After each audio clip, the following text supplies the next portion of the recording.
కాంగ్రెస్ ప్రభుత్వం 6 గ్యారెంటీలకు చట్టబద్ధత కల్పించిందని మంత్రి తుమ్మల నాగేశ్వరరావు అన్నారు. ఇక ఖమ్మంలోని 54వ డివిజన్లో శుక్రవారం నిర్వహించినటువంటి ప్రజాపాలన అభయహస్తం దరఖాస్తుల స్వీకరణ కార్యక్రమాన్ని ఆయన సందర్శించారు.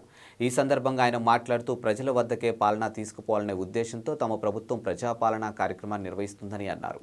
రేపటితో దరఖాస్తుల స్వీకరణ ప్రక్రియ ముగుస్తుందని గుర్తు చేశారు. ఇప్పటి వరకు దరఖాస్తు చేసుకుని వారు చివరి రోజైనటువంటి శనివారం తమ గ్రామ పంచాయతీ కార్యాలయాలు లేదా పట్టణాల్లో ఉన్నటువంటి వార్డు కార్యాలయాల్లో అధికారులకు దరఖాస్తులు అందించవచ్చని సూచించారు.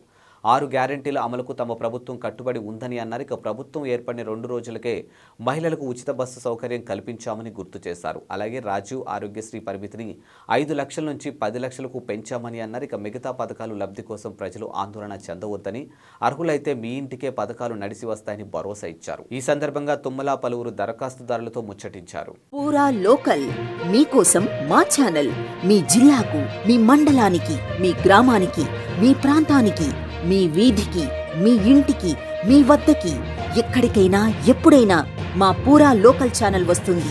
మీరిచ్చే సమాచారాన్ని అందరికీ చేరువయ్యేలా చేస్తుంది. మీ గొంతుకని ప్రతి ఒక్కరికి వినిపిస్తుంది. మీకు ఎల్లప్పుడూ అందుబాటులో ఉంటుంది మా పూరా local. Your choice for local voice. పూరా లోకల్.